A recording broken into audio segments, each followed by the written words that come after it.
Les mystères douloureux, chapitre 3. Des exultations et des tressaillements de Marie. Petit 1. Comment Jésus est la source de ces exultations. Mon âme a tressailli devant Dieu mon Sauveur. Tressaillez encore, tressaillez ô Marie, car vous donnez au monde les joies de son salut. Réjouissez-vous, ô Mère Immaculée, car vous gardez l'honneur de la virginité. Exultez d'allégresse, Vierge devenue mère, car seule vous avez été préservée des malédictions qui pèsent sur les femmes.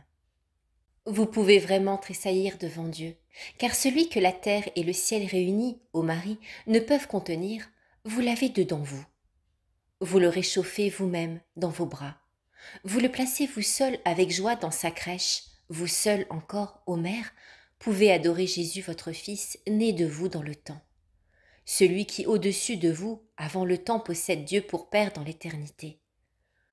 Vous seul, aussi, rendez les devoirs de mère au Dieu qui vous confère la maternité.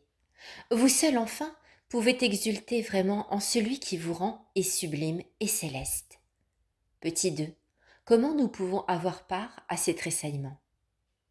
Que le ciel et la terre vous louent donc, ô Marie, que toutes les créatures redisent vos louanges. Que tout mon être tressaille en votre présence, que mon âme vous exalte, ô Mère aimée.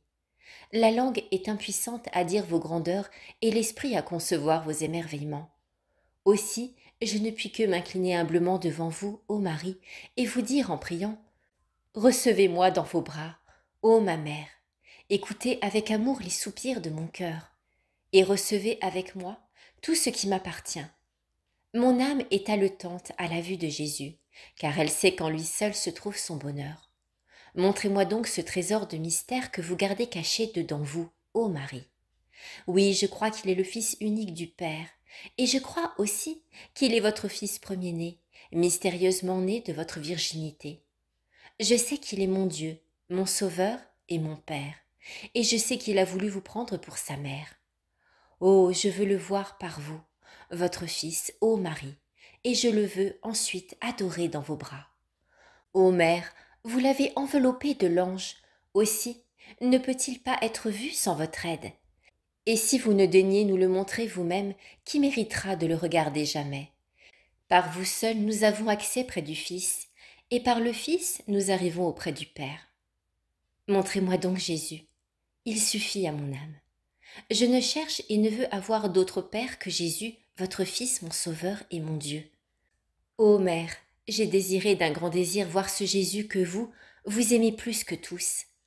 Mon âme soupire et veut le contempler, mon cœur tressaille et veut le posséder. Si vous voulez avec Marie voir Jésus, il vous faut tout d'abord posséder des yeux purs. Si vous voulez avec Marie voir Jésus, il vous convient après d'être saint et pieux.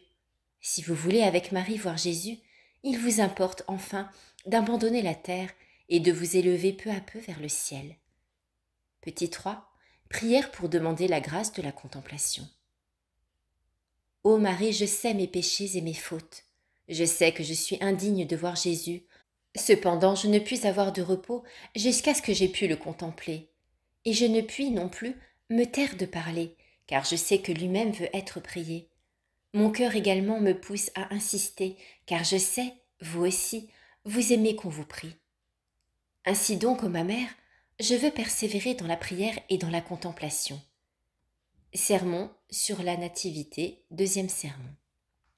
Homélie, des grandes manifestations. La vertu chrétienne non seulement n'exclut pas les joies, mais réclame les grandes manifestations familiales et sociales qui constituent le charme de la vie. Ce n'est pas en effort qu'on arrive à accomplir ces actes.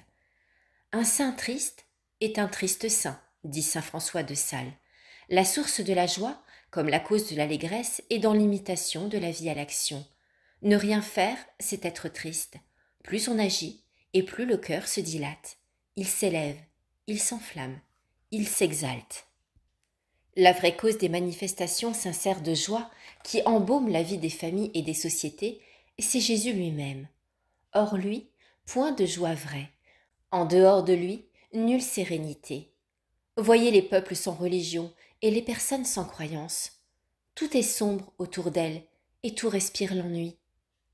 Ne soyons point ainsi. Approchons-nous de Marie et regardons Jésus. Cette contemplation sera elle-même une leçon et un attrait. Méditation, de la sérénité et du sourire. Femme sereine, femme reine, dit un vieux proverbe. La douceur et la sérénité, le sourire et la grâce sont en effet la force et la puissance de la femme. On les représente trop souvent comme des défauts et des attraits pervers. C'est une erreur et une fausseté. Savoir se servir de ces attraits et de ces grâces peut être aussi et doit être pour la femme une vertu et une pratique de vie chrétienne. L'homme qui a rencontré une foi pareil attrait est captivé pour toujours. La prière que l'Église récite aux messes de mariage demande pour la femme ses vertus de grâce et de beauté. Pratique.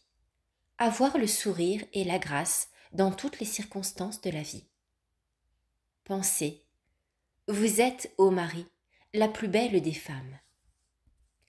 Speciosa et decora, inter filias Jérusalem.